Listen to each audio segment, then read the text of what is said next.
चरितं रघुनाथस्य शतकोटि प्रविस्तरम् एकैकमक्षरं पुंसां महापातकनाशनम्।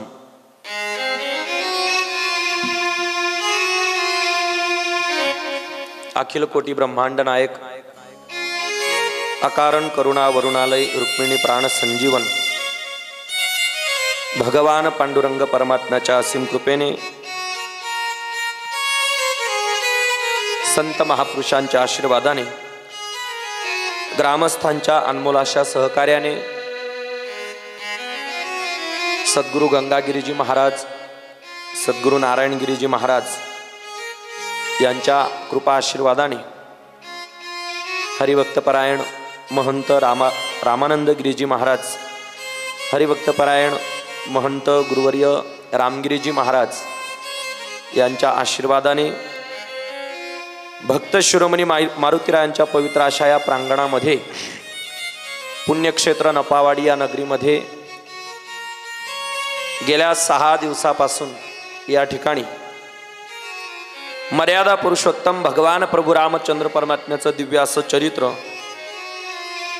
श्रीमद रामचरितमानस कथा या ठिकाणी आपण श्रवण करत आहोत।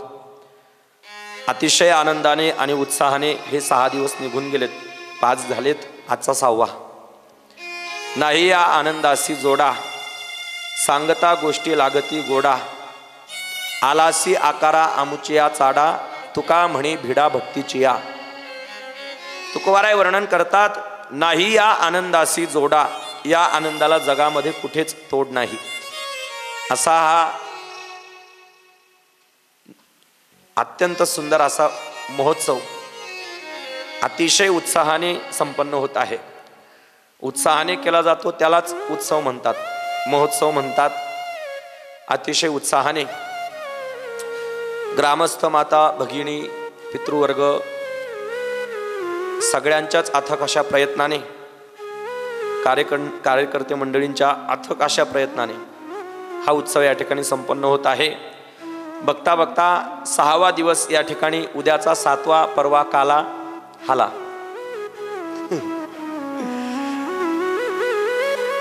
7 दिवस कसे निघून गेलेत कळलंच नाही महाराज। असाच आनंद परमात्म्याच्या कृपेने तुमच्या आमच्या जीवनात सतत सतत राहो हीच परमात्म्याच्या चरणी प्रार्थना करू आणि या ठिकाणी आजच्या कथेमध्ये प्रवेश करू।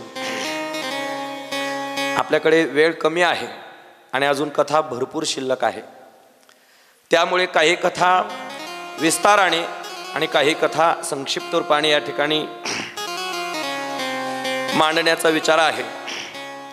काल आपण भगवान प्रभू रामचंद्र परमात्म्याचा अतिशय नयनरम्य दिव्य असा विवाह सोहळा या ठिकाणी श्रवण केला, प्रत्यक्ष नेत्रांनी तो पाहिला, त्याचा आनंदही आपण घेतला।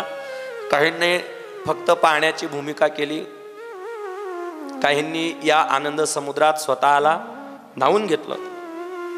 हे गणे सगळ्यांनाच जिलेबी आवडते असं नाही, काही बाजारात जाऊन चिवडाही खातात असं, पण जसा जसा आनंद ज्याला त्याला घेता येईल त्या त्या पद्धतीने सगळ्यांनी भरपूर आनंद घेतलाय, भरपूर आनंद। आणि आनंदाचे दिवस लवकर निघून जातात, लवकर निघून जातात। राहिले आता फक्त 2 दिवस आणि या 2 दिवसामध्ये भगवान परमात्म्याचं उर्वरित चरित्र आपल्याला या ठिकाणी श्रवण करायचं आहे। कंबल बसम विचित्र पटोरे भाती भाती बहुमोल न थोरे। भगवान प्रभू रामचंद्र परमात्मा आणि सीता मैया विवाह बंधनामध्ये बांधले गेलेत। तसं परमात्म्याला बांधणं फार कठीण आहे, पण आमचे तुकोबाराय वर्णन करतात, तुका म्हणे भक्ती सुखाचा बांधला। या जगामध्ये परमात्म्याला बांधण्याकरता एकच साधन आहे, प्रेम। प्रेमानेच आम्ही त्या परमात्म्याला काय करू शकतो, बांधू शकतो। इतर कुठल्याच साधनांनी तो परमात्मा बांधला जाऊ शकत नाही। या सुखा कारणे देव वेडावला वैकुंठ सोडूनी संत सदनी राहिला। नाथ महाराज वर्णन करतात, या सुखा कारणे म्हणजे कोणत्या सुखा कारणे, तर भक्तांच्या भक्ती प्रेम सुखा करता। तिथे भोग आहेत पण कथा नाही। स्वर्गामध्ये काय आहेत, भोग आहेत, पण तिथं भगवत कथा आहे का? नाही. म्हणून तर राजा परीक्षितीला ज्यावेळेस शुकदेव महात्मा कथा सांगायला सुरुवात करतात, त्यावेळेस स्वर्गातील देव अमृताचा कुंभ घेऊन राजा परीक्षितीच्या समोर येतात. अरे राजा परीक्षितीला सांगतात, महाराज हा अमृत कुंभ घ्या, हे अमृत तुम्ही सेवन करा, तुम्ही दीर्घजीवी व्हाल आणि ही कथा आम्हाला सांगा, म्हणजे आम्ही दिव्य जीवी होऊ. राजा परीक्षितीने शुकदेव महात्म्यांसमोर हात जोडले विचारलं, महाराज या दोन्ही अमृतांमध्ये फरक काय? एका बाजूला आहे कथामृत आणि एका बाजूला आहे स्वर्गामृत. या दोन्ही अमृतांमध्ये फरक काय? शुकदेव महात्मा राजा परीक्षितीला सांगतात, राजा हे स्वर्गाचं अमृत आहे, हे पिणारा वरून खाली येतो, मग तया पुण्याची पावटी सरे, सवेची इंद्रपणाची उटी उतरे. हे अमृत पिणारा वरून खाली येतो आणि कथामृत ऐकणारा खालून वर जातो. मग आता तूच निर्णय कर, खालून वर जाणं चांगलं का वरून खाली येणं चांगलं? दुसरा फरक, स्वर्गाचं अमृत प्याल्याने मनुष्य दिव्यजीवी दीर्घजीवी बनतो, त्याचं आयुष्य वाढतं. पण कथामृत सेवन केल्यानंतर मनुष्य दिव्यजीवी होतो. माणसाने दीर्घजीवी व्हावं का दिव्यजीवी? काय व्हावं? आपलं आयुष्य दीर्घ असावं का दिव्य असावं? दिव्य असावं. माणूस जगला किती दिवस याला महत्व नाही, तो जगला कसा याला महत्व आहे. स्वर्गाचं अमृत आयुष्य वाढवणारा आहे, अर्थात दीर्घजीवी बनवतं, आणि कथा माणसाला दिव्यजीवी बनवते. स्वर्गाचं अमृत पिण्याकरता फक्त पुण्यच असावं लागतं. स्वर्गात कोण जातो? ज्याच्याकडे पुण्याचा साठा आहे त्यालाच हे अमृत प्यायला मिळतं. कथा अमृताचं तसं नाही. पापी असो, पुण्यवान असो, दुरात्मा असो, विषयासक्ता असो, कुणीही असो, सगळ्यांना हे अमृत पिण्याचा अधिकार आहे. म्हणून तर स्वर्गामध्ये भोग आहेत, पण स्वर्गामध्ये कथा नाही. वैकुंठात सगळ्या प्रकारचे भोग आहेत, पण तिथे कथा नाही. म्हणून हा आनंद भोगण्याकरता परमात्मा वैकुंठाचा त्याग करून इथे येतो, आणि त्या परमात्म्याला या जगामध्ये बांधण्याचं एकच साधन, ते म्हणजे प्रेम. सीतामय्या आणि भगवान प्रभू रामचंद्र परमात्मा विवाह बंधनात आणि त्याच मंडपामध्ये भरतजींचं मांडवी सोबत, लक्ष्मणजींचं उर्मिले सोबत आणि शत्रुघ्नाचं श्रुतकीर्ती सोबत त्या ठिकाणी विवाह सोहळा पार पडला. अतिशय आनंदाचा हा उत्सव संपन्न होत असताना तुलसीदास महाप्रभू वर्णन करतात, सिय बिलो की धीरता भागी, रहे कहावत परम बिरागी. आता त्या ठिकाणी सीतेला निरोप देण्याची वेळ राजा जनकाच्या अंतकरणाला छेदून गेली. या जगामध्ये महाराज सगळ्यात पवित्र नातं जर कोणतं असेल तर ते बापाचं आणि मुलीचं असतं. सगळ्यात पवित्र नातं. तुम्हाला एक मुद्दा सांगतो पहा. आयुष्यात बाप 2 वेळा रडतो. किती वेळा? 2 वेळा रडतो. एक, काळजाचा तुकडा म्हणजे त्याची मुलगी ज्यावेळेस त्याला सोडून सासरी जाते ना, त्यावेळेस पहिल्यांदा बाप रडतो. आणि दुसऱ्यांदा स्वतःचा मुलगा ज्यावेळेस लात मारून घरातून बाहेर काढतो तेव्हा बाप दुसऱ्यांदा रडतो. नाहीतर बाप कधीच रडत नाही. विदेही महात्मा असणारा राजा जनक, पण ज्यावेळेस कन्या सासरी जायला निघते त्यावेळेस राजालाही रडू येतं. त्या प्रेमात एक विलक्षण ताकद असते महाराज. आमचे गुरुजी आम्हाला नेहमी सांगायचे, मुलगा रडतो पण त्याच्या मनात एक आस आहे. कशा करता? संपत्ती करता रडतो. पण मुलगीचं प्रेम निर्मळ आणि निष्काम असतं. निर्मळ, अतिशय निर्मळ प्रेम.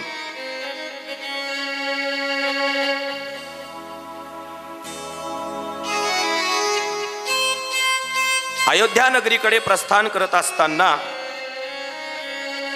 सुनैना माता सीता मातेला काही गृहस्थाश्रम धर्माचे नियम सांगतात. सासू ससुर गुरु सेवा करेहू, पतिरुख लखी आयसू अनुसरेहू. सासू आणि सासरा हेच तुझे आजपासून कोण आहेत? आई वडील आहेत. हेच तुझे देव आहेत. त्यांची अनन्य भावनेने सेवा कर. गुरु सेवा करेहू. त्या रघुवंशामध्ये सूर्यवंशामध्ये जे पुरोहित म्हणून वसिष्ठ मुनी आहेत त्यांनाच देवस्वरूप मानून त्यांची काय कर, सेवा कर. किती सुंदर. सास ससुर गुरु सेवा करेहू. सासू सासऱ्यालाच आई माना, बाप माना आणि त्यांचीच काय करा, सेवा करा. पूर्वीची आई सांगायची मुलींना. आता आई म्हणते काय झालं का, फक्त एक फोन लाव, आलीच दुपारी घ्यायला.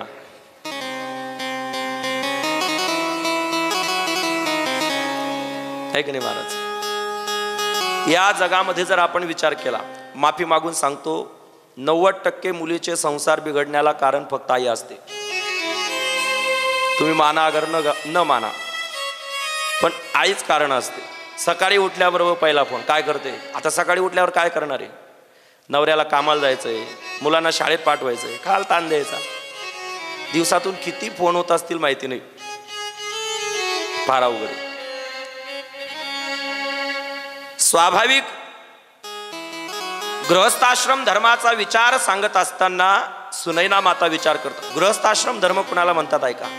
सानंदम सदनम, ज्या घरामध्ये सतत आनंदाचं वातावरण असतं, ज्या घरामध्ये पत्नी पतीची सेवा करणारी असते, ज्या घरात येणारा पैसा नीतीचा असतो, ज्या घरामध्ये मुलं आज्ञाधारक असतात, जिथे प्रतिदिन भगवान परमात्म्याची सेवा घडते आणि ज्या घरात आतिथ्य पूजन केलं जातं, धन्य गृहस्थ आश्रम. हा तो आश्रम कसा आहे?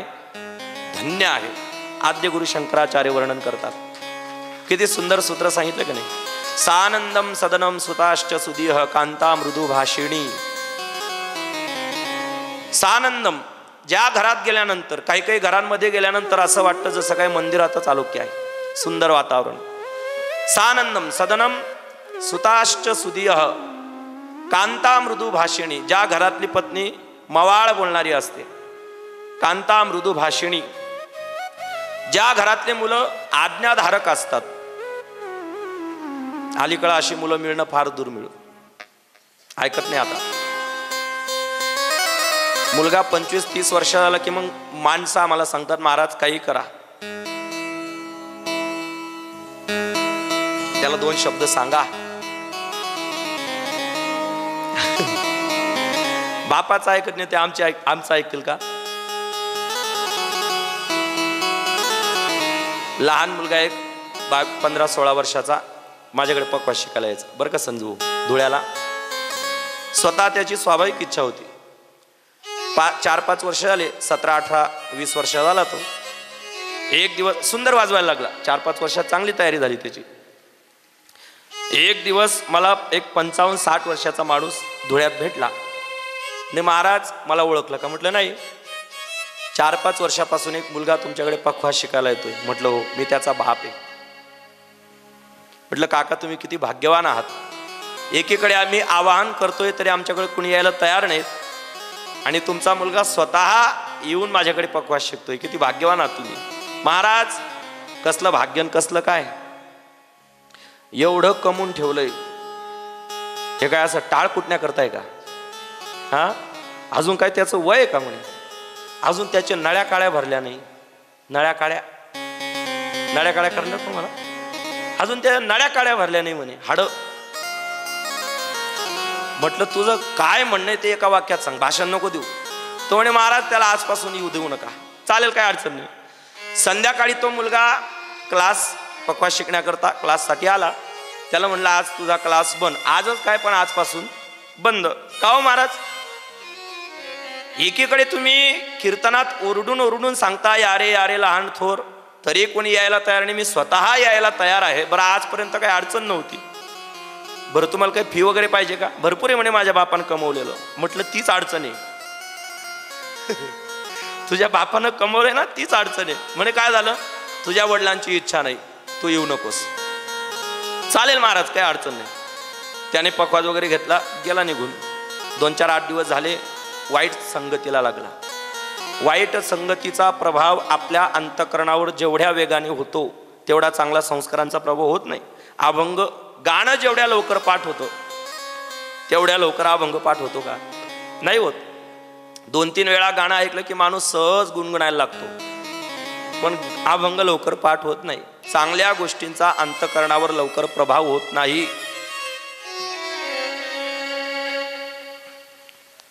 वाईट मुलांच्या नादाला लागला, माळा काढली, खायला लागला, खाता खाता प्यायला लागला, पेता पेता म्हणून द्यायला लागला. आणि मग एक दिवस म्हातारा मला भेटला, म्हणे महाराज काही करा त्याला घेऊन जा. त्याला म्हटलं तो आता येणार नाही, त्याची हाडं भरली ना आता तो तुझी फोडीन. यद्यदाचरती श्रेष्ठस्तत्त देवे तरोजना हा, येथ वडील जे जे करीती तया नाम धर्म ठेवीती. इथे मोठी माणसं जसे वागतात, लहान मुलं त्यांचंच अनुकरण करतात, तसंच आचरण करतात.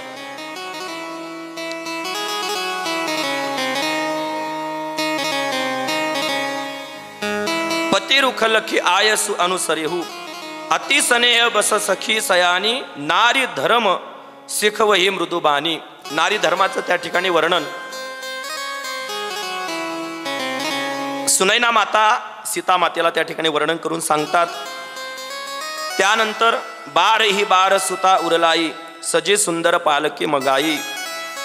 जनक महाराज सीता मातेला पुन्हा पुन्हा पुन्हा पुन्हा आपल्या उराशी लावतात, नेत्राने अभिषेक करतात आणि त्या ठिकाणी पालखीमध्ये सीतामया विराजमान झाल्या.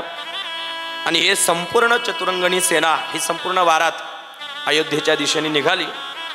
आणि याच ठिकाणी तुलसीदास महाप्रभू बालकांडाला विराम देतात.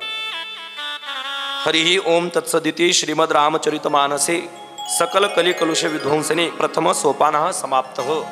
7 खंड रामायणामध्ये आहेत, त्यातला पहिला खंड आज समाप्त झाला, बालकांड. अजून किती राहिलेत?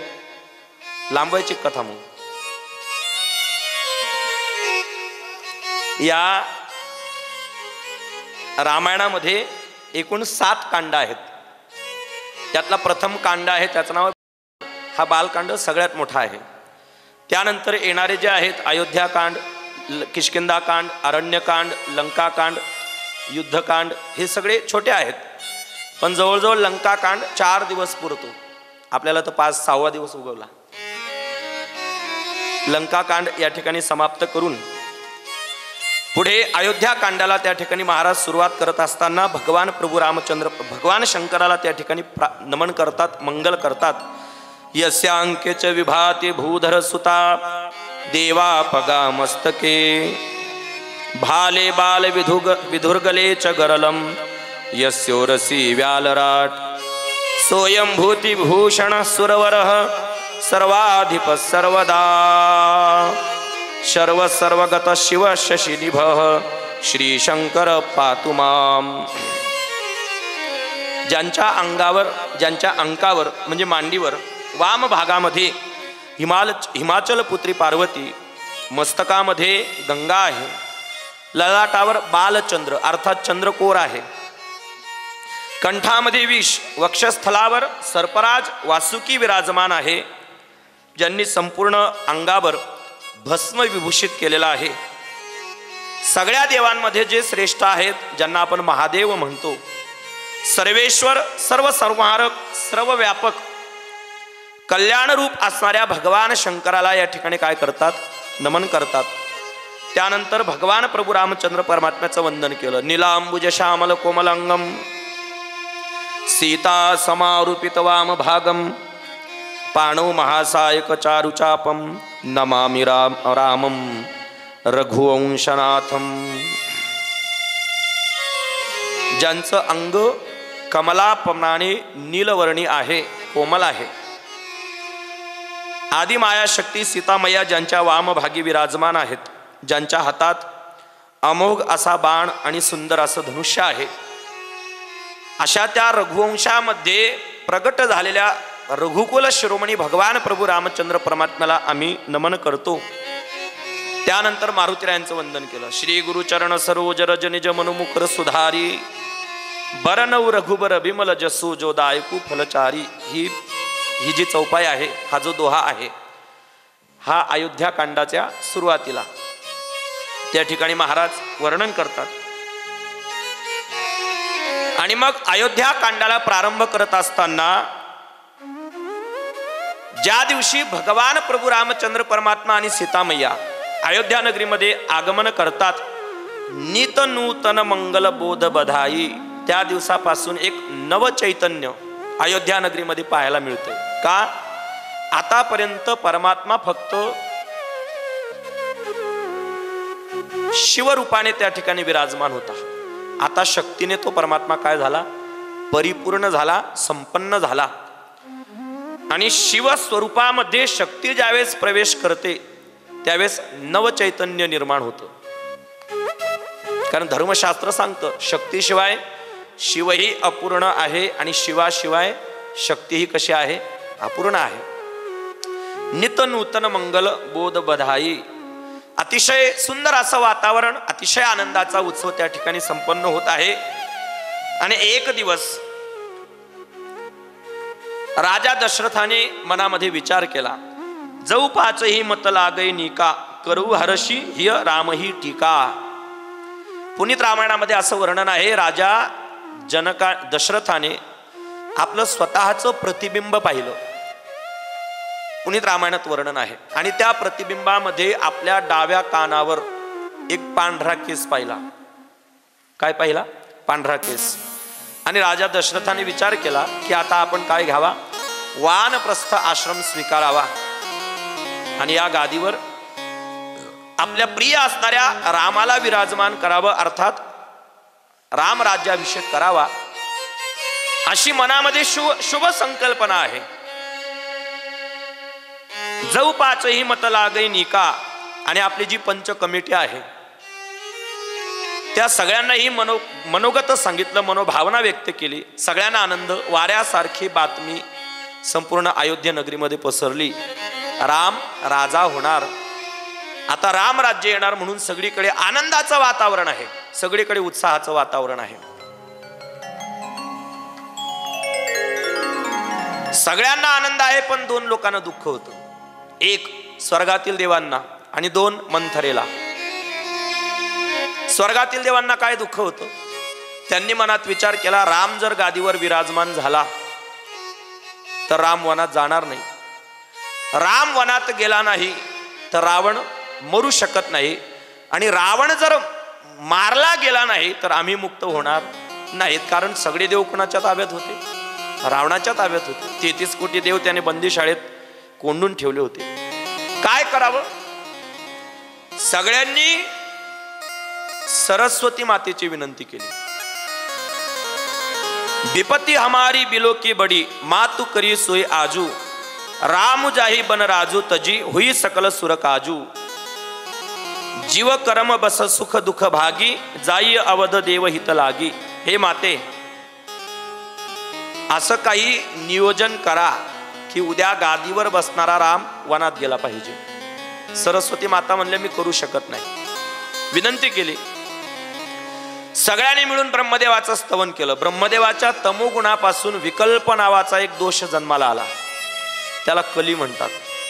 त्या कलीला सांगितलं की अयोध्येमध्ये जा आणि असं काहीतरी वातावरण निर्माण कर की उद्या गादीवर बसणारा राम वनात गेला पाहिजे. पण आता अयोध्या नगरी म्हणजे सगळी सज्जनांची नगरी होती.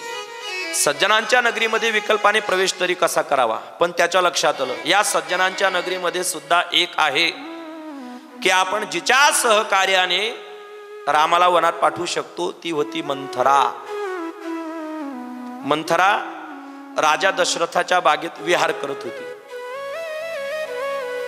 भावार्थ रामायणामध्ये नाथ महाराज वर्णन करतात. आणि विहार करत असताना तिने एक फळ पाहिलं, कलिंगड. कलिंगड असतं का नाही? त्या कलिंगडामध्ये विकल्पाने प्रवेश केला. परिपक्व झालेलं ते फळ त्या मंथरेने पाहिलं.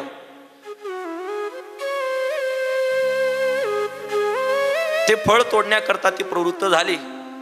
अतिशय वजनाने वजनदार असल्या कारणाने, जड असल्या कारणाने तिनं ते आपल्या उराशी घेतलं. आणि त्याच समयाला विकल्पाने तिच्या शरीरात प्रवेश केला. आणि त्या मंथरेचा स्मृतिभ्रंश झाला, बुद्धिभ्रंश झाला. नाम मंथरा मंदमती चेरी, कैकई केरी अजस पेटारी ताही करी, गई गिरामती फेरी. तुलसीदास महाप्रभू तिला मंदमती म्हणतात, मंथरेला. कलिंगळातून विकल्पाने तिच्या शरीरात प्रवेश केला. म्हणून भावार्थ रामायणामध्ये नाथ महाराज वर्णन करतात, कलिंगड हे जे फळ आहे हे उपवासाला चालत नाही बरं का, असं नाथ महाराजांचं भावार्थ रामायणात मत आहे. कारण त्या कलिंगड शब्दामध्येच कलीचा वास आहे. कली शब्दाचा अर्थ विकल्प, विकल्प म्हणजे पाप. म्हणून बहुतांशी जे हाडाचे वारकरी असतात ते उपवासाच्या दिवशी कलिंगड सेवन करत नाहीत, असं नाथांचं मत आहे. माझं काहीच म्हणणं नाही. काय उगाच लोक काही ऐकून घेतात आणि येतात डोकं लावायला. कलिंगड म्हणजे टरबूज, त्याला काही भागात कलिंगड म्हणतात, काही भागात त्याला टरबूज म्हणतात.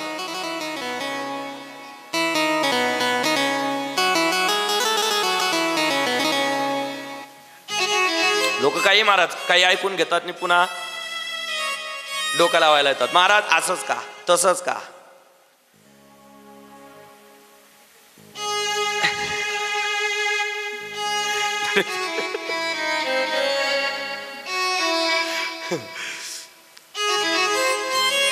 मला एक माणूस भेटला, म्हणे महाराज तुम्हाला एक रामायणातला प्रश्न विचारतो. म्हटलं विचार.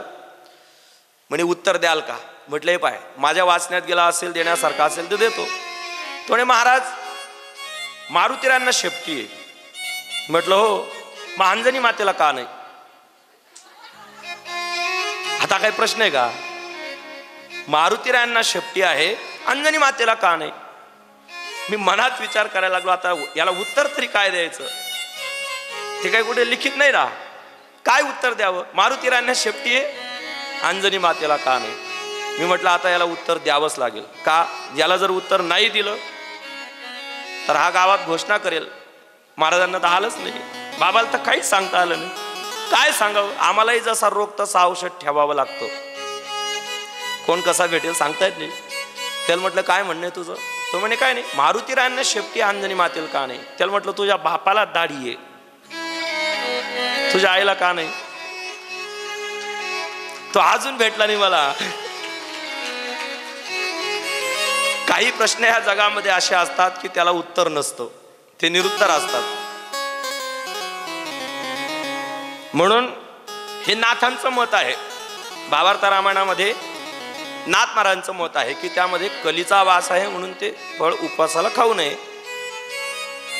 आणि त्या मंथरेने ज्या वेळेस ही वार्ता ऐकली की उद्या राम राजा होणार आहे, द्वे बरदान भूप सनथाती मागहू आज जुडवाहू छाती, ती मंथरा कैकेयीच्या महालात प्रवेश करते. महाराज रामायणामध्ये भगवान प्रभू रामचंद्र परमात्म्यावर सगळ्यात जास्त प्रेम करणारं पात्र जर कोण असेल तर ती कैकेयी होती. सगळ्यात जास्त प्रेम. जन्म देणारी कौसल्या, पण कौसल्येपेक्षा सुद्धा काकणभर प्रेम कैकेयीचं अधिक होतं देवाप्रती. मग तुम्ही म्हणाल महाराज तरी तिने असं का केलं, का देवाला वनात पाठवलं. त्याला कारण सुद्धा परमात्माच होते. ही सगळी देवाची लीलाच होती. 8 वर्षाचं परमात्म्याचं वय होतं. किती? 8 वर्षाचं. कैकेयीच्या महालामध्ये भगवान परमात्मा कैकेयीच्या महालामध्ये प्रवेश करतात. 8 वर्षाचं देवाचं वय आहे. कैकेयी मातेने सुंदर दूध भात त्या ठिकाणी परमात्म्याला भरवण्याकरता एका सुवर्णाच्या पात्रामध्ये घेतला, परमात्म्याला मांडीवर विराजमान केलं. पहिला घास परमात्म्याच्या मुखामध्ये टाकला, दुसरा घास टाकणार तेवढ्यात देवाने हात धरला. देवाचं 8च वर्षाचं वय. आनंद रामायणामध्ये महर्षी वाल्मिकी वर्णन करतात, हात धरला परमात्म्याने कैकेयी मातेचा आणि कैकेयी मातेला विचारतात, आई माझ्या मनात काय आहे हे कधी तुला जाणून घ्यावं असं वाटलं का. काय झालं बाळा. अगं मी सुखी राहावं आनंदी राहावं असं तुला कधी वाटलं नाही. अरे पण झालं काय आज अचानक असं का बोलतोयस. नाही आई, माझ्या मनात एक मनोकामना आहे आणि मला माहिती आहे या संपूर्ण अयोध्या नगरीमध्ये माझी मनोकामना फक्त तूच पूर्ण करू शकतेस. आज मी जे मागेल ते तुला द्यावं लागेल आणि जर तू नाही दिलंस तर मी तुझ्या हातून भोजन करणार नाही. कैकेयी मातेला दुःख झालं. बाळा काय पाहिजे तुला माग. नाही आई असं नाही, लक्ष देऊन ऐक. कदाचित मी जे तुझ्याकडे मागणार आहे ते जर तू मला दिलंस तर या जगामध्ये तुझं नाव भविष्यात कुणीच आपल्या मुलीला ठेवणार नाही. कैकई नावाला काय लागेल? दोष लागेल, कलंक लागेल. कैकई स्तब्ध झाली. ती भगवान परमात्म्याला म्हणते, राम कदाचित माझ्या नावाला कलंक लागला तरी चालेल, पण तू प्रसन्न राहस असशील तर मी द्यायला तयार आहे. माग तुला काय पाहिजे. परमात्मा सांगतात, आई मी जे मागणार आहे ते जर कदाचित तू मला दिलंस तर तुझा पुत्र भरत तुझ्याशी नातं सुद्धा तोडू शकतो. पुन्हा स्तब्ध झाली कैकेयी माता. परमात्म्याला सांगू लागल्या, नातं तुटलं तरी चालेल, माझा राम प्रसन्न राहिला ना, मला हेच पाहिजे. माग तुला काय पाहिजे. आता परमात्मा सांगतात, आई मी जे मागणार आहे ते जर तू मला दिलंस तर कदाचित तू विधवा सुद्धा होऊ शकतेस, माझा बाप सुद्धा मरू शकतो. आता मात्र ती स्थिर झाली.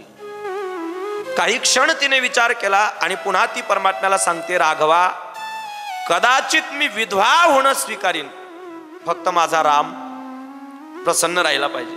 माग तुला काय पाहिजे. आई मला वचन दे. परमात्म्याला वचन दिलं. परमात्म्याने वचन घेतलं आणि मग भगवान प्रभू रामचंद्र परमात्मा कैकेयी मातेला सांगतात, आई लग्नानंतर माझ्या जीवनात एक प्रसंग असा येईल की महाराज दशरथ माझा राज्याभिषेक करण्याचा विचार करतील. पण आई मी जर वनात नाही गेलो तर हजारो वर्षापासून माझी वाट पाहणारी शबरी वाटच पाहत राहील. माझ्याकडे आशेने पाहणारे देव रावणाच्या बंदिवासात आहेत. रावण जर मेला नाही तर माझं अवतार कार्यच या ठिकाणी अपूर्ण राहील. म्हणून माझी एक विनंती आहे की ते तूच करू शकतेस. महाराज दशरथांकडे तुझे 2 वर आहेत. पहिल्या वरामध्ये तू माझ्या भरता करता राज्य मागायचंस आणि दुसऱ्या वरामध्ये माझ्यासाठी 14 वर्ष वनवास. हे शब्द ज्यावेळेस कैकेयीने ऐकले महाराज त्याच वेळेला बेशुद्ध झाली. भानावर आल्यानंतर ती म्हणते, राम राघवा प्राण मागितलास आनंदाने देईन, पण हे मी तुझ्याकरता करू शकत नाही. परमात्मा सांगतात, आई आपल्या वंशाची परंपराच आहे, प्राण जाई पर वचन न जाई. तू मला वचन दिलेलं आहेस. त्या दिवसापासून महाराज कैकेयी माता परमात्म्यापासून लांब राहायची. का? ज्या वेळेला भगवान प्रभू रामचंद्र परमात्मा माझा राघव अयोध्येचा त्याग करून 14 वर्ष वनात जाईल, त्या दिवशी त्याच्या विरहात माझा प्राण जायला नको, म्हणून त्यापासून ती लांब राहायला लागली. आज तो प्रसंग आहे. अतिशय प्रेम परमात्म्यावर आणि त्या प्रेमापोटी माझा राम उद्या राजा होणार आहे ही घटना ज्यावेळेस कैकेयीच्या कानावर आली, ती साखर वाटत होती. मंथरेने तिला पाहिलं. मंथरा त्या ठिकाणी आली आणि मंथरा नाम मंथरा मंदमती केरी. तुलसीदास महाप्रभू तिला मंदमतीच म्हणतात. तिने कैकेयीला पाहिलं आणि कैकेयीला म्हणते, अगं तू भानावर ये, तुला कळतं का काय झालं. अगं थोडा विचार कर, राम यदा कदाचित राजा झाला तर कौसल्या राजमाता होईल, तुला तिची दासी व्हावं लागेल. भरताला त्याच्या छत्र छायेखाली त्याची सेवा दास्यत्व करावं लागेल. नाना प्रकाराने तिने मतिभ्रंश करण्याचा विचार केला, पण त्या विकल्पाला कैकेयीच्या मनामध्ये प्रवेश करता येत नव्हता. भगवान प्रभू रामचंद्र परमात्म्याबद्दल विपरीत शब्द ज्यावेळेस कैकेयीने ऐकले आणि मंथरेच्या कानाखाली मारली, त्याच समयाला मंथरेच्या गालाचा आणि कैकेयीच्या हाताचा स्पर्श झाला आणि त्या विकल्पाने तिच्या बुद्धीत प्रवेश केला. आणि मग कैकेयी मनात विचार करते, तसं पाहिलं तर हिचं म्हणणंही खोटं नाही. कुणाचा भाऊन कुणाचा बाप, उद्याचा राजा झाला तर शेवटी माझ्या भरताला त्याचं दास्यत्वच करावं लागेल. आणि कितीही विचार केला तर कैकेयी कौसल्या सावत्र आहेत, माझी ती सवत आहे. उद्या जर ती राजमाता झाली तर सवती मत्सर होतोच. मतिभ्रंश झाली, पण आता काय करावं. सगळा निर्णय झालाय, उद्या तर राम राजा होणार आहे, आता काय करावं? ती मंथरा कैकेयीला सांगते की अजून वेळ गेलेली नाही, अजून तर एक रात्र आपल्याकडे शिल्लक आहे. किती? एक रात्र. एका रात्रीत प्रलय सुद्धा होऊ शकतो. आणि मग तिने कैकेयीला स्मरण केलं, पूर्वीच्या काळामध्ये देवदानवांच्या युद्धामध्ये देवांचं सहकार्य करण्याकरता महाराज दशरथ राक्षसांच्या विरोधात युद्ध करत असताना त्या रथाचं सारथ्य पण कैकेयी करत होती. आणि त्या रथाचं आक ज्यावेळेस मोडलं, चाक बाजूला गेलं, त्यावेळेस स्वतःच्या बाहुबलाने तिने त्या रथाला सांभाळलं आणि राजा दशरथाला विजय प्राप्त करून दिला. अर्थात त्याही मागे फार मोठी कथा आहे. एवढी ताकद तिच्या हातात आलीच कशी? तिला दुर्वास ऋषींचा आशीर्वाद होता. राजा दशरथाला विजय प्राप्त झाला आणि महाराज दशरथ कैकेयीला सांगतात, आज तुझ्यामुळे मी जिवंत राहिलो, तुझ्यामुळे विजय प्राप्त झाला, मी प्रसन्न आहे. मी 2 वर तुला देतो, माग तुला काय पाहिजे. ती म्हणते, महाराज मला आता नको, वेळ आल्यानंतर मी तुमच्याकडून मागेन. मंथरा म्हणते कैकेयीला, आज ती वेळ आहे. पहिल्या वरामध्ये भरतासाठी गादी माग आणि दुसऱ्या वरामध्ये रामासाठी 14 वर्षाचा वनवास. कैकेयी निघून गेली. पूर्वीच्या काळामध्ये राजवाड्यामध्ये एक स्पेशल महाल असायचा. एखादी राणी नाराज झाली की तिनं तिथं रुसून बसायचं. त्या महालात ती राणी गेली म्हणजे राजाला कळायचं काहीतरी डीपी पेटली, वातावरण पेटलंय. वस्त्रालंकारांचा त्याग केला, काळ वस्त्र परिधान केलं आणि त्या महालात ती जाऊन रुसली. राजा दशरथाने ज्यावेळेस त्या महालामध्ये प्रवेश केला, ही बातमी कैकेयीला सांगावी.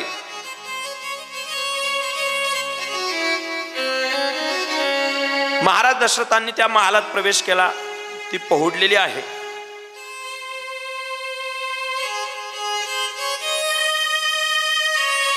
अतिशय आनंदाने त्यांनी त्या महालात प्रवेश केल्यानंतर कैकेयीला सांगतात, कैकेयी अगं काही बातमी तुझ्या कानावर आली का? उद्या तू ज्याच्यावर प्राणापेक्षाही प्रेम करतेस तो राम अयोध्या नगरीचा राजा होणार आहे. ही घटना ज्यावेळेस कैकेयीने ऐकली, कैकेयी म्हणते, महाराज उद्या राम राजा होणार आहे, आनंदाची गोष्ट आहे, पण त्या अगोदर माझ्या मनातली एक इच्छा आहे आणि ती इच्छा तुम्ही काय करा, पूर्ण करा. तुम्हाला आठवतंय का, काही कालापूर्वी माझे 2 वर तुमच्याकडे शिल्लक आहेत आणि ते मला आज पाहिजे.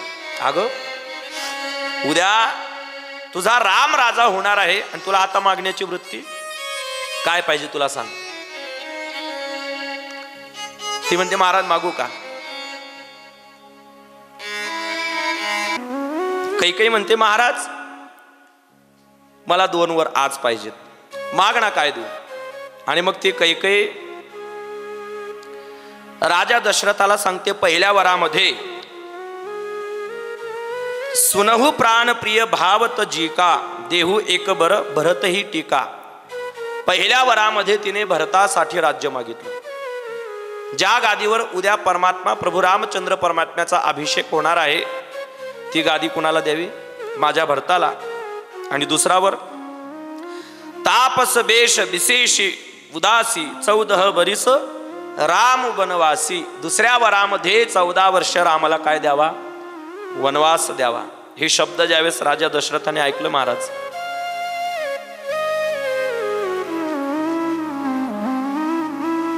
बेशुद्ध पडले, शुद्ध हरपले.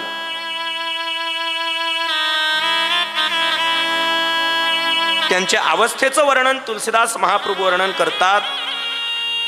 जनु बिनु पंख बिहंग बिहालू. एखाद्या पक्षाचे पंख कापून टाकावेत आणि त्याची अवस्था त्याप्रमाणे. जणू शरीरातून रामच निघून गेला की काय, अशी अवस्था झाली. कैकेयीने सावध केलं. राजा दशरथाने तुलसीदास महाप्रभू वर्णन करतात, पायावर लोटांगण घातलं आणि तिला विनंती करतात, कैकेयी भरताला गादी पाहिजे ना, माझा राम आनंदाने देईन, मी द्यायला तयार आहे, फक्त माझ्या रामाला वनात पाठवू नकोस. कैकेयी म्हणते, महाराज तुमच्याच वंशाची परंपरा आहे, शिभी दधीची हरिचंदन रेसा, सहे धर्महित कोटी कलेसा, रंती देव बली भूप सुजाना, धर्म धरेहू संकट नाना. अनेक सूर्यवंशी राजांचं त्या ठिकाणी कैकई वर्णन करते, ज्यांनी धर्माकरता स्वतःचा प्राण टाकला पण वचन मोडलं नाही. शिबी राजा, दधीची ऋषींचं उदाहरण दिलं, हरिश्चंद्र राजाचं उदाहरण दिलं. ज्या हरिश्चंद्र राजाने स्वप्नात केलेलं राज्यदान सिद्ध करण्याकरता स्वतःला डोंब्या घरी विकलं. हरिश्चंद्र तारा राणी वाहे डोंब्या घरी पाणी. त्या राजाचं चरित्र भागवतामध्ये फार विस्तारपूर्वक आहे. काय एवढा क्लेश सहन केला? फक्त धर्म धरेहू संकट नाना, धर्माकरता एवढं संकट सहन केलं. रंती देव बली भूप सुजाना, धर्म धरेहू संकट नाना. रंती देवाने वचन पूर्ण करण्याकरता, परिपूर्ण करण्याकरता नाना प्रकारची संकट पाहिलीत, पण आपल्या वचनापासून ढळले नाहीत. बळीराजा, देवा मागा, काय पाहिजे तुम्हाला? शुक्राचार्यांनी बळीराजाला सावध केलं, राजा तुझ्या दारात जो भीक मागण्याकरता आलेला आहे, भिक्षा मागण्याकरता आलेला आहे, हा सामान्य ब्राह्मण नाही, मग हा जगाचा मालक आहे, जगाचा नियंता आहे, आणि तो तुझं सर्वस्व हरण करण्याकरता आलाय. विरोचनाची पत्नी होती बळीराजाची आई. ज्यावेळेस बळीराजाचा बाप विरोचन युद्धात मारला गेला त्यावेळेस बळीराजा तिच्या उदरात होता, गर्भामध्ये. सती जाण्याची प्रथा होती, पण बालक गर्भामध्ये असताना गर्भहत्या घडू नये म्हणून ती सती गेली नाही. आणि जगाचा मालक ज्या वेळेस बळीराजाच्या दरबारामध्ये वामन रूपात भिक्षा मागण्याकरता आला त्यावेळेस ती विरोचनाची पत्नी बळीराजाची आई देवाला पाहून म्हणते, भली हुई सती नहीं गई विरोचन के साथ, ऐसा पुत्र पैदा किया प्रभू पसारे हात. बरं झालं मी त्यावेळेला विरोचनासोबत सती गेली नाही. आज असा मुलगा जन्माला घातला की जगाचा मालक त्याच्या समोर हात पसरतो. तेरे द्वार खडा भगवान भगत भर दे रे झोली. तेरे द्वार खड़ा भगवान भगत भर दे रे झोली, भगत भर दे रे झोली. तेरा होगा बड़ा एहसान, तेरा होगा बड़ा एहसान, के जुग जुग तेरी रहेगी शान, भगत भर दे रे झोली, भगत भर दे रे झोली. डोल उठे सारी धरती देख ले, डोला गगन है सारा, भीख मांगने आया तेरे दर, जगत का पालन हारा रे, जगत का पालन हारा. मैं आज तेरा मेहमान, परख रे मुझको जरा पहचान, भगत भर दे रे झोली, भगत भर दे रे झोली. तेरे द्वार खड़ा भगवान भगत भर दे रे झोली, भगत भर दे रे झोली.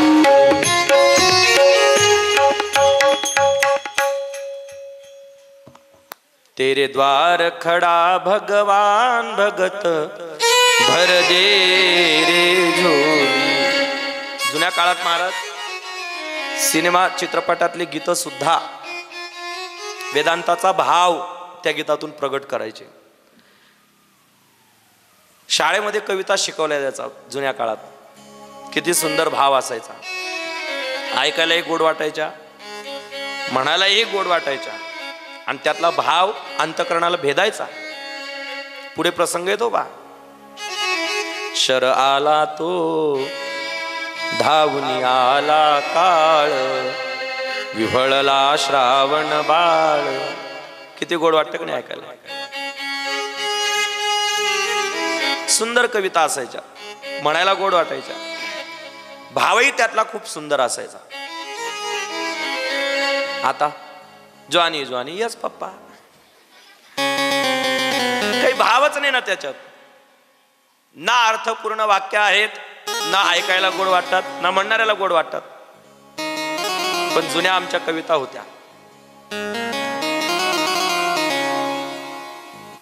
तो कवी वर्णन करतोय की जगाचा मालक बळीराजाच्या दारामध्ये भिक्षा मागण्याकरता प्रवृत्त आहे आणि सावध केलं शुक्राचार्यांनी बळीराजाला. राजा हा जगातला सगळ्यात मोठा चतुर आहे, याच्या नादी लागू नकोस.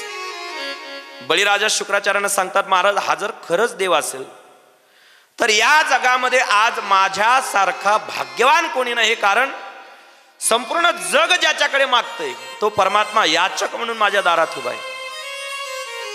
मागा महाराज, देवा काय पाहिजे.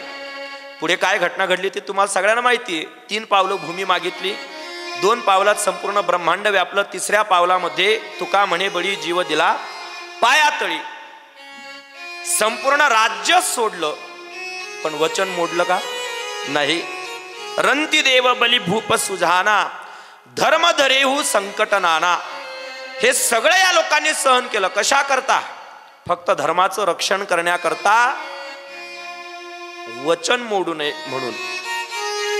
आणि या सगळ्या मोठ्या परंपरेमध्ये महाराज तुम्ही जन्माला आलात आणि आता तुम्ही म्हणता दुसरं काहीतरी माग, द्यायचं असेल तर हेच द्या, नाहीतर वचन मोडलं म्हणून सांगा. काय करावं.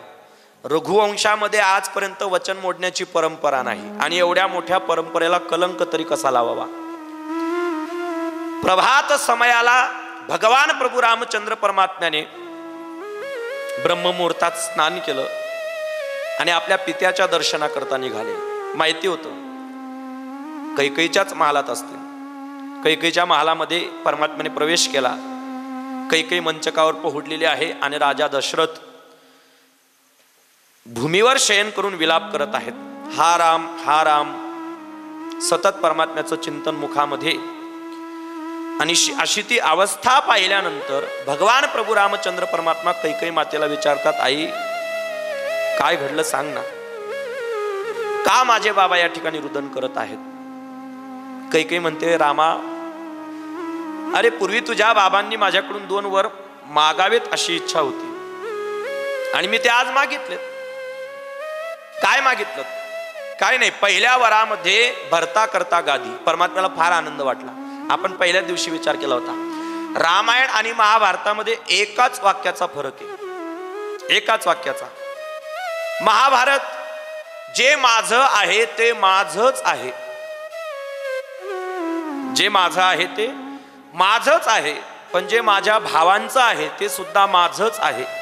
अशी प्रवृत्ती जिथे घडते तिथं महाभारत घडतं. तिथे महाभारत होतं. जे माझं आहे ते माझंच आहे, पण जे माझ्या भावांचं आहे ते सुद्धा माझंच आहे. आणि अशी वृत्ती दुर्योधनाची, म्हणून महाभारत घडलं. रामायण याच्या विरुद्ध, जे माझ्या भावाचं आहे ते त्याचंच आहे, पण जे माझं आहे ते सुद्धा माझ्या भावाचं आहे. अशी वृत्ती जिथे घडतं तिथं रामायण होतं. माझा भरत राजा होणार, परमात्म्याला फार आनंद वाटला. दुसरावर काय नाही रामा, तुला राज्यवैभवाचा त्याग करून 14 वर्ष वनात जावं लागेल. परमात्म्याला तर अधिक आनंद झाला. आई तुझे फार उपकार आहेत. अगं माझ्या बापाने तर मला फक्त अयोध्या नगरीचाच राजा करावं अशी इच्छा होती, पण तू तर मला संपूर्ण पृथ्वीचंच राज्य मला काय केलंस, बहाल केलंस. वनात राहायचं म्हणजे जंगलात अरण्यात विहार करायचा. अगं तुझ्यामुळेच मोठ्या मोठ्या जपी तपी संन्यासी साधू संत महापुरुषांचं मला दर्शन घडणार आहे. हजारो वर्षापासून वाट पाहणारी माझी शबरी, त्या शबरीची भेट होणार आहे.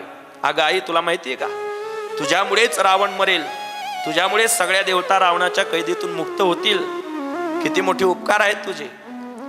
प्रतिकूल परिस्थितीमध्ये सुद्धा आनंदाचा अनुभव कसा करावा हे आपल्याला रामचरित्र शिकवतो. एवढे मोठे आघात तर आपल्या जीवनात काय आले नसतील का नाही?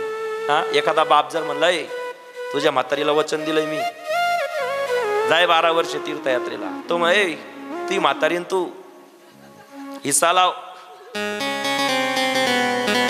सोपं नाही ना महाराज. हे ऐकायला बरं वाटतं. 14 वर्षाचा काळ म्हणजे कमी वाटतो का? 14 वर्ष कमी नाहीत ना. 14 वर्ष 14 वर्ष राज्यवैभवाचा त्याग करायचा. बरं, ज्या वचनाशी आपला अर्थार्थी काही संबंधच नाही त्या वचनपूर्ती करता का म्हणून आपण राज्यवैभवाचा त्याग करावा? बरं, जे राज्य सोडायचं आहे ते सामान्य नाही. स्वर्गातील राजा इंद्राला सुद्धा ज्या ऐश्वर्याचा हेवा वाटावा त्या राज्यवैभवाचा त्याग करून वनात जायचंय. बरं, त्या काळामध्ये वन म्हणजे आता सारखं नव्हतं. निशाचर कुठून कधी आक्रमण करतील आणि कधी प्राणांचं हरण करतील भरोसा नाही. एवढ्या भयानक अशा जंगलामध्ये विहार करणं ते 1-2 दिवस नाही, 14 वर्ष. तरी परमात्मा प्रतिकूल परिस्थितीमध्ये समाधानी आहेत. ही घटना ज्यावेळेस लक्ष्मणाला कळाली त्या ठिकाणी लक्ष्मणाने क्रोधही केला, पण परमात्म्याने मर्यादेचं स्मरण करून दिलं. सीतामय्याला ही घटना ज्यावेळेस कळाली, सीतामय्या परमात्म्याला सांगते, देवा आय एम कमिंग, मलाही तुमच्यासोबत यायचंय. का? जिथे राम तिथे सीता. पातिव्रत्य धर्माचं ते लक्षण आहे. महाराज वर्णन करतात, पतिव्रता नारीचं चिंतन करत असताना सुभाषितकार वर्णन करतात, कार्येषु मंत्री, जी कार्यामध्ये मंत्र्यासारखा सल्ला देते. कार्येषु मंत्री, शयनेषु रंभा, भोज्येषु माता. सुभाषितकार वर्णन करतात, कुठलंही कार्य करायचं असेल तर ती मंत्र्याप्रमाणे सल्ला देते. म्हणून घरामध्ये कुठलंही चांगलं वाईट कर्म करायचं असेल तर पत्नीचा सल्ला घ्यावा, चांगला असेल तर. नेती म्हणून सांगते तुम्हाला वेगळं निघा, वेगळं निघून संसार बघा, हे ऐकायचं नाही बरं का. चांगलं असेल तर ऐकावं. कार्येषु मंत्री, मंत्र्याप्रमाणे जी प्रत्येक कार्यामध्ये सल्ला देते. मंत्री कधीच राजाला वाईट सल्ला देत नाही, चांगला मंत्री असेल तर. कार्येषु मंत्री, भोज्येषु माता, जीव घालत असताना जी माता प्रमाणे वात्सल्य भाव धारण करून पतीला भोजन खाऊ घालते. शयनेषु रंभा, या सगळ्या लक्षणं जिच्या ठिकाणी आहेत तिला पतिव्रता म्हणतात. पतीची या मता अनुसरून पतिव्रता, त्याच्या मताला अनुसरून जी जीवन जगते तिला पतिव्रता म्हणतात. महाराज, जिथे राम तिथे सीता, मलाही वनात येण्याची आज्ञा द्या. लक्ष्मणानेही परमात्म्याला विनंती केली. भरत आणि शत्रुघ्न मामाच्या घरी होते कैकेयी देशामध्ये. 2 मामाच्या घरी आणि 2 इथेच होते. आता परमात्म्याला मर्यादा होती. बोलेला वाल्मिक तैसेची करीन वर्तुनी दाविन नामा म्हणून. काय मर्यादा होती? वाल्मिक महर्षींनी जसं लिहून ठेवलं असेल तसंच वागावं असं परमात्म्याचं वचन होतं. रामायण राम जन्माला येण्याच्या काही वर्षापूर्वी तुलसीदास महर्षी वाल्मिकींनी लिहून ठेवलंय आणि जसं लिहिलंय तसंच परमात्म्याला वागावं, कारण स्वतंत्र जीवन नव्हतं. भगवान परमात्म्याने विचार केला, वनवास कुणाकुणाला पाहिलं रामायण, तुलसी रामायण, वाल्मिकी रामायण, 3च लोकांना वनवास होता, राम लक्ष्मण आणि सीता. राज्यवैभवाचा, राजवस्त्र अलंकारांचा त्याग केला, वल्कले अंगावर परिधान केले, साधूचा वेश अंगावर परिधान केला. आणि तिघही कौसल्या माता, कैकेयी माता, सुमित्रा माता राजा दशरथाचा त्या ठिकाणी निरोप घेतात आणि वनाच्या दिशेने गमन करतात. तुलसीदास महाप्रभू वर्णन करतात, एवं ब्रुवाणा विरहातुराभृशम व्रजस्त्रिय कृष्ण विषक्त मानसाः विसृज्य लज्जामृदु स्म सुस्वरम गोविंद दामोदर माधवे. परमात्म्याचा रथ जोपर्यंत त्याची ध्वजा नजरेत पडत नाही, नजरे आड जात नाही, तोपर्यंत कौसल्या माता त्या रथाचं निरीक्षण करते.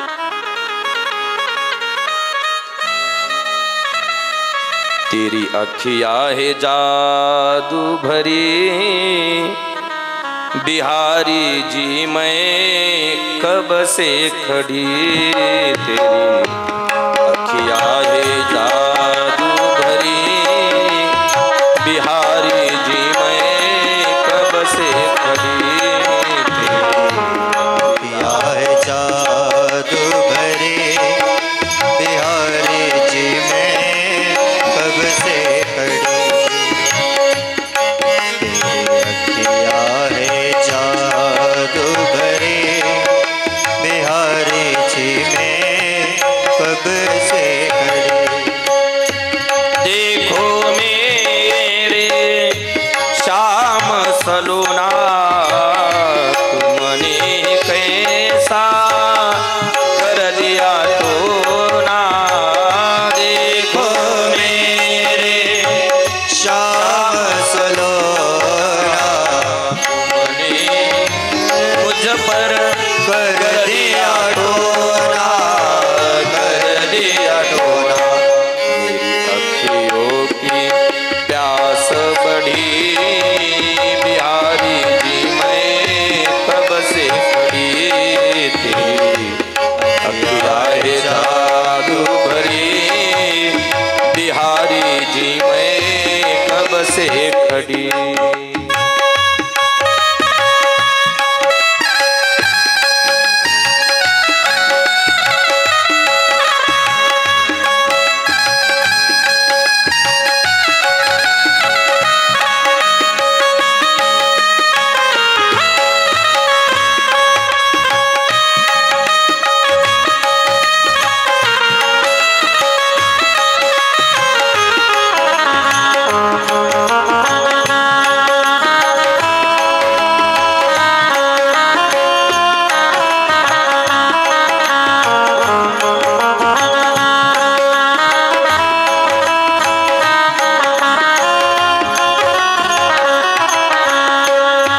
सुन लो मेरे बाके बिहारी आपको है प्यारे कसम हमारी।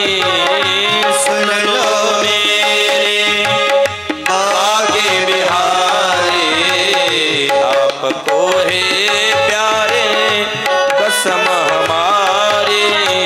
कसम हमारी हमसे उठोगे ना आप कभी बिहारी जी मैं कब से खड़ी।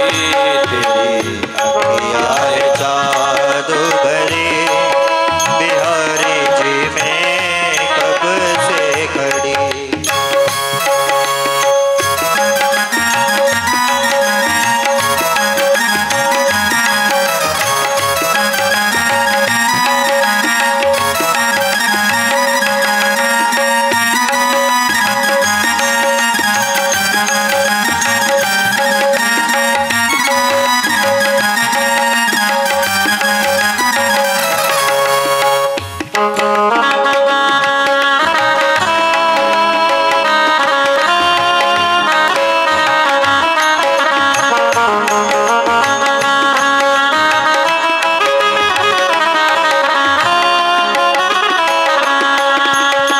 कृपा करो हरे दास के स्वामी बाके बिहारी अंतरयामी। कृपा करो हरे दास के स्वामी बाके बिहारी अंतर्यामी। अंतरयामी मेरी छूटे ना भजन की लगी बिहारी जी मैं कब से खड़ी। तेरी अखिया है जादू भरी बिहारी जी में कब से खड़ी। तेरी अखिया है जादू भरी बिहारी जी में कब से खड़ी। तेरी अखिया है जादू भरी बिहारी जी में कब से।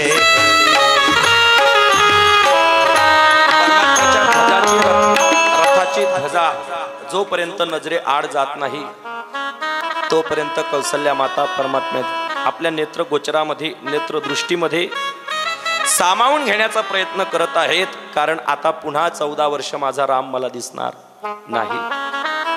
कर्माची गती फार गण आहे महाराज. ज्या दिवशी भगवान प्रभू रामचंद्र परमात्मा राज्याभिषेक अर्थात गादीवर विराजमान होणार आहेत, अर्थात गादीवर बसणारे पाऊल वनाकडे गमन करते झाले. कर्माची गती देवाला सुद्धा सोडत नाही. कोई लाख करे चतुराई कर्म का लेख मिटेनारी भाई. कुणी किती चातुर्य करा, कर्म कुणालाच चुकवता येत नाही. परमात्म्यालाही कर्माच्या गतीने वनगमन करावं लागलं. संपूर्ण अयोध्या नगरी परमात्म्याच्या मागे परमात्म्याला विनंती करताय, देवा जाऊ नका, देवा जाऊ नका, अयोध्या सोडून जाऊ नका, इथेच वास करा. संपूर्ण अयोध्येतले लोक परमात्म्याला प्रार्थना करतात. मत जाओ मत जाओ मत जाओ मेरा अयोध्या छोड़ के वन मत जाओ. रुक जाओ रुक जाओ रुक जाओ मेरा अयोध्या छोड़ के वन मत जाओ. मेरा अयोध्या छोड़ के वन मत जाओ.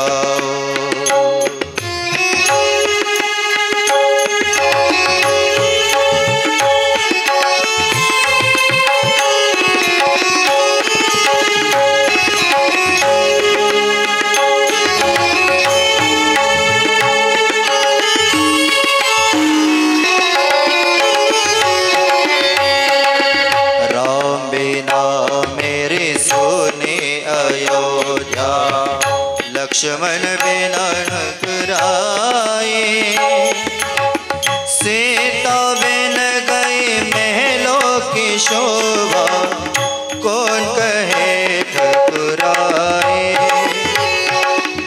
राम बिना मेरे सोने अयोध्या लक्ष्मण बिना ठकुराई सीता बिन गई महलों की शोभा कौन कहे ठकुराई.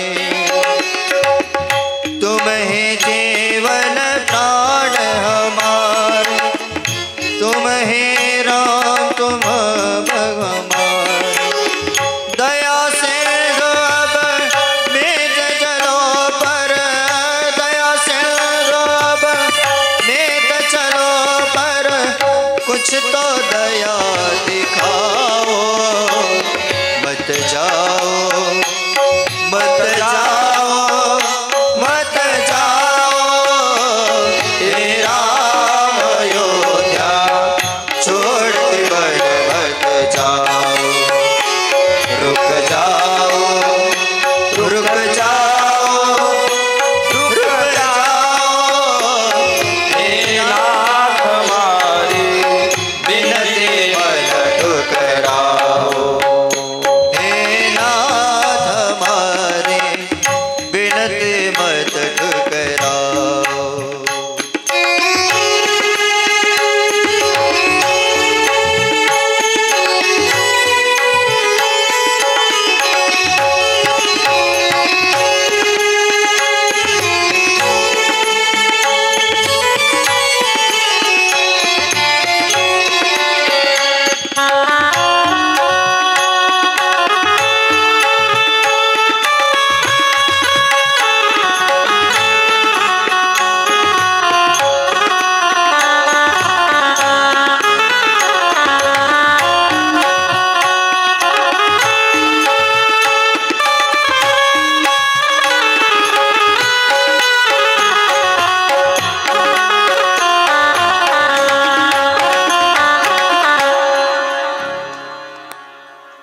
संपूर्ण अयोध्या नगरी परमात्म्याला विनंती करते, पण या जगामध्ये कर्माची गती अतिशय गहन आहे.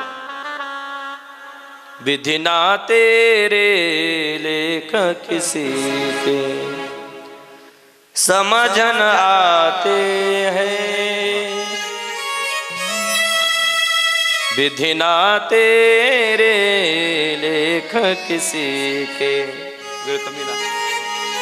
समझ न आते हैं. जन जन के प्रिय राम लखन सिया वन को जाते हैं. जन जन के प्रिय राम लखन सिया वन को जाते हैं. विधि ना तेरे लेख किसी के. ज्ञानोबा वर्णन करतात, कर्मे श्रीराम वनवासा गेला. देव जरी असला मानरूपाने अवतीर्ण झाला असेल, पण कर्म त्याला सुद्धा चुकवता येत नाही. भजनात म्हणतात, 4 पुत्र दशरथा अंतकाळी एकही नव्हता, एकही पुत्र जवळ नव्हता.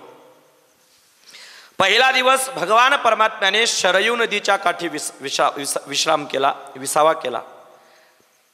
पहाटे ब्रह्ममुहूर्तावर संपूर्ण अयोध्या नगरी परमात्म्याच्या सोबत त्या ठिकाणी विसावा करत आहे, निवास करत आहे. भगवान परमात्म्याने सुमंत्रजींना उठवलं. ही संपूर्ण अयोध्या नगरी जागे होण्याच्या आत आपल्याला इथून निघायला पाहिजे. का? हे सगळेच लोक जर वनात जातील तर माझ्या भरताने राज्य कुणावर करावं. परमात्मा रथामध्ये विराजमान होतात. तिथून प्रवास करता करता शृंगवेरपूर नावाचं एक नगर आहे. सीता सहित दो भाई शृंगवेरपूर पहुचे जाई. त्या शृंगवेरपुरामध्ये परमात्म्याचा एक आदिवासी मित्र आहे, त्याचं नाव आहे राजा गुहक. हा आदिवासी भिल्ल समाजाचा राजा होता. त्या गुहकाशी परमात्म्याची मैत्री आहे. त्या ठिकाणी परमात्म्याने दुसऱ्या दिवस निवास केला. आपल्या केसांचा त्या ठिकाणी सुंदर पद्धतीने परमात्म्याने जटा धारण केली. तिथे 2 दिवस मुक्काम करून परमात्मा प्रवास करताना गंगा नदीच्या काठावर आले. प्रवास करता करता भगवान परमात्मा गंगेच्या काठावर आले. या गंगेच्या काठावर परमात्म्याचा एक सुंदर भक्त आहे, केवट. 6 दिवस परमात्म्याला झाले. भगवान प्रभू रामचंद्र परमात्मा सुमंत्राला विनंती करतात, महाराज आता तुम्ही परत जा आणि माझे पिताश्री महाराज दशरथांना आधार द्या. का? तुम्ही त्यांचे मंत्रीही आहात आणि मित्रही आहात. तुमच्याशिवाय आधार द्यायला कोणीच नाही. इच्छा नसताना सुमंत्रजी अयोध्या नगरीमध्ये परत आलेत. 6 दिवस झाले होते. आणि ज्यावेळेस राजा दशरथाला ही घटना कळाली की सुमंत्र परत आलेत, सुमंत्राला तात्काळ महालामध्ये येण्याची आज्ञा आली. सुमंत्रजी पोहोचले. कुठे माझा राम, कुठे माझा लखन आणि ती माझी सीता कुठे आहे? सुमंत्रजी सांगतात, महाराज मला क्षमा करा, मी आपल्या आज्ञेचं पालन करू शकलो नाही. मी त्यांना परत आणण्यामध्ये असमर्थ राहिलो. माझा अपराध क्षमा करा. 6 दिवस झाले होते. आणि मग महाराज दशरथ कौशल्याला सांगतात, कौसल्या आता मी वाचत नाही. बघ तो ब्राह्मण मला शाप देतोय. कोण ब्राह्मण? श्रावणाचा बाप. बरेच लोक विचारतात, महाराज श्रावण बाळाच्या आई वडिलांचं नाव काय? काय लोणचं टाकायचंय का? नावाशी काय घेणं? त्यांचं चरित्राचं आचरण करा ना, अभ्यास करा. नावाशी काय घेणे आपल्याला? पण त्या एका ठिकाणी शतपथ नावाचा एक ग्रंथ आहे, त्याच्यात त्यांच्या आई वडिलांचं नाव आलेलं आहे. त्याचं मी कात्रण फोटो काढून घेतलाय. उगाच कोणी विचारलं काही प्रमाण तर हे पहा. त्यांच्या आईचं नाव आहे, आईचं नाव होतं सत्या आणि वडिलांचं नाव होतं जनुदेव ब्राह्मण. श्रावण बाळांच्या आई वडिलांचं नाव जनुदेव आणि सत्या. तीर्थयात्रा करत असताना पाण्याच्या आशेने शरयू नदीच्या काठावर थांबले. कथा सगळ्यांना माहीत आहे, त्याच्यामुळे जास्त काही वेळ घेत नाही. शब्दविधी बाणाचा आघात झाला आणि श्रावण बाळ गतप्राण झाला. आई वडिलांना पाणी देण्याकरता महाराज दशरथ ज्यावेळेस जनोदेव ब्राह्मणाच्या जवळ जाऊन पोहोचले आणि कळालं की माझा श्रावण गतप्राण झालाय, या राजाने त्याचा प्राण घेतलाय. राजा, आज पुत्र वियोगाने आम्ही या ठिकाणी प्राण टाकत आहोत. तुझ्या जीवनामध्ये असा एक काळ येईल की तुलाही पुत्र वियोगामध्ये मरावं लागेल. बघ कौसल्या, ते ब्राह्मण दाम्पत्य मला शाप देतय, त्यांचा शाप खरा होतोय. मी आता मरणार आहे. 6 दिवस झाले परमात्म्याचा अयोध्या नगरी सोडून वनगमन करण्याच्या निमित्ताने 6च वेळेला परमात्म्याचं नाव घेतलं. राम राम राम राम राम राम. 6 वेळेला परमात्म्याचं नाव घेतलं आणि परमात्म्याच्याच विरहामध्ये राजा दशरथाने प्राणांचा काय केला? त्याग केला. अंतकालेच मामेव स्मरण मुक्त्वा कलेवरम यप्रयाती समद्भावम याती नास्त्यत्र संशयः. आता दुसरा राजा गादीवर विराजमान झाल्याशिवाय पहिल्या राजाचा अंत्यविधी होत नाही. राजसत्तेच्या नियमाप्रमाणे 2 वनात आहेत जे परत येऊ शकत नाहीत आणि 2 मामाच्या घरी. तिकडे भरतजींना अपशकुन घडले.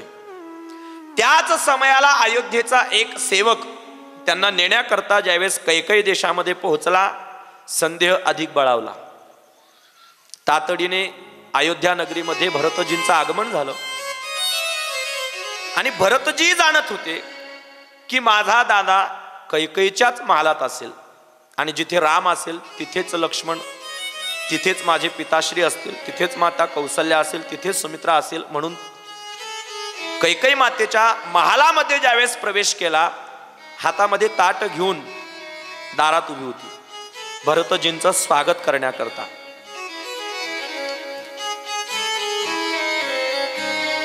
शुभ्र वस्त्रामध्ये ज्यावेळेस विना अलंकाराने त्या कैकईला पाहिलं, मनातला संदेह प्रत्यक्षात प्रगट व्हायला लागला. नेत्रातून अश्रू वाहत आहेत. आई, काय घडलं का असं? ती म्हणते, बाळा,